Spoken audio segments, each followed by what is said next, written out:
अखबार के पहले पन्ने पर बड़े बड़े अक्षरों में छपा था, पुलिस स्टेशन से मात्र 100 मीटर दूर स्थित फ्लैट में चाकू की नोक पर नकाबपोश ने बलात्कार किया। महिला के बयान के आधार पर विस्तृत वर्णन छपा था। महिला संगठनों द्वारा सरकार की लानतम लानत की गई। गृहमंत्री के घर पर प्रदर्शन हुआ। अखबार के तीसरे पन्ने पर खोजी पत्रकार ने बढ़ते बलात्कार की घटनाओं के आंकड़े छापे।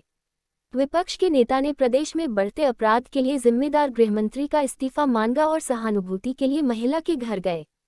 पास पड़ोस के लोगों के साक्षात्कार लिए गए।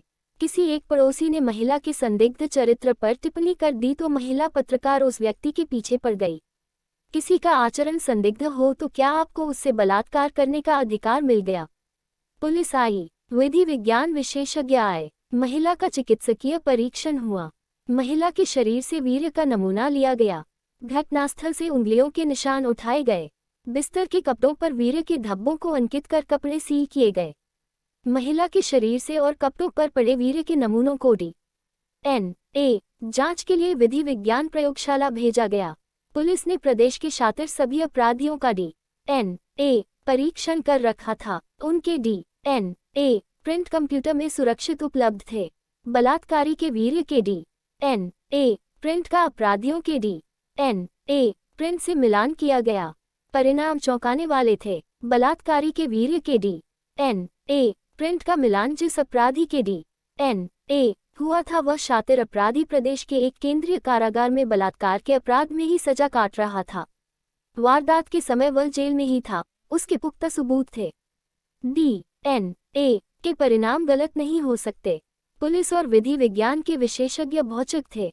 दोबारा DNA परीक्षण हुआ और फिर मिलान किया गया। दूसरी प्रयोगशाला में भी परीक्षण किया गया, परिणाम वही थे। DNA परीक्षण के आधार पर ही सजायाफ्ता अपराधी को पहले सजा हुई थी। मुख्य साक्ष्य तब भी DNA परीक्षण और मिलान ही था, तब भी कोई चश्मदीद गवाह नहीं था। अखबार वालों को फिर उछालने को मसाला मिल गया। विधि विज्ञान की DNA लैब की वीर्य परीक्षण प्रणाली पर सवाल उठाए गए। DNA जांच की सार्थकता पर भी सवाल उठे। DNA प्रिंट जुड़वा बच्चों को छोड़कर करोड़ों लोगों में से भी किन्हीं दो का एक जैसा होना वैज्ञानिक आधार पर संभव नहीं था। ये केस इस आधार को ही चुनौती थी। जेल में बंद अपराधी जेल में कहता फिर रहा था कि वह अपनी पहली सजा को न्यायालय में चुनौती देगा। उसने अपने वकील को बुलाया था। जेल का रिकॉर्ड देखा गया। पिछले दिनों कौन कौन उससे मिलने आया था, ये देखा गया। घटना के पिछले हफ्ते अपराधी से जेल में मिलने एक महिला आई थी जो उसकी बहन थी। तहकीकात की गई। अपराधी की बहन अपराधी के घर ठिकाने पर नहीं थी। वह वहां रहती भी नहीं थी। उसकी शादी किसी दूसरे शहर में हुई थी। वह वहीं रहती थी। एक टीम उस शहर में भेजी गई तो पता चला कि वह हैदराबाद गई हुई थी। सूचना के अनुसार जेल में मिलने की तारीख से पहले से ही हैदराबाद में पता चला कि जेल में मिलने की तारीख को तो अपराधी की बहन की डिलीवरी वहां के एक अस्पताल में हुई थी। उस रोज वह अस्पताल में थी, अभी भी वहीं थी। फिर वह महिला कौन थी जो अपराधी से मिलने जेल में आई थी? क्या अपराधी का DNA जांच का नतीजा गलत था? क्या उसको गलत सजा हुई थी? बलात्कार स्थल से प्राप्त वीर्य के नमूने का DNA का मिलान संदिग्ध अपराधी के रक्त के DNA से किया जाता है। क्या दोनों DNA में फर्क हो सकता है? वैसे तो कहते हैं एक व्यक्ति की हर कोशिका, रक्त, वीर्य, थूक आदि सभी का DNA एक होता है, लेकिन जब दूसरे व्यक्ति का रक्त चढ़ाया जाता है तब क्या रक्त के DNA में परिवर्तन हो सकता है?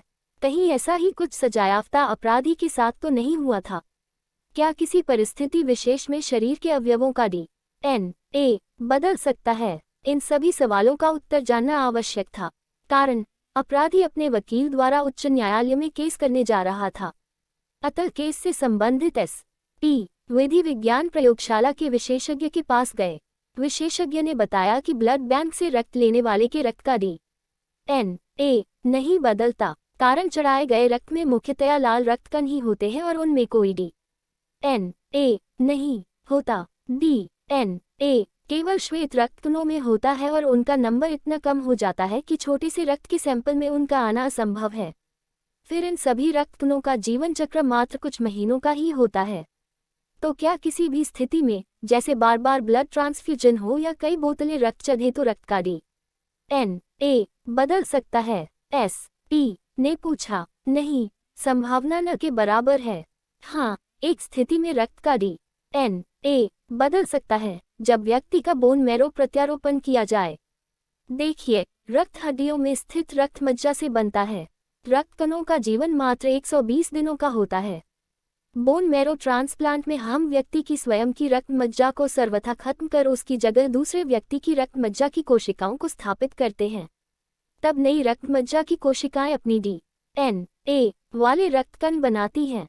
रक्त में वही मिलते हैं, अतः रक्त का DNA बदल जाता है। क्या ऐसे में वीर्य का DNA भी बदल जाएगा? SP ने पूछा। नहीं, फिर कुछ सोचकर, हाँ, अगर उस जननांग के किसी भाग, प्रोस्टेट आदि का इन्फेक्शन हो और उसके फलस्वरूप वीर्य में काफी पस सेल्स अर्थात रक्त की श्वेतकण कोशिकाएं, तो जरूर मिक्स DNA पैटर्न मिल सकता है। शुक्राणुओं का एक DNA और श्वेतकणों का दूसरा।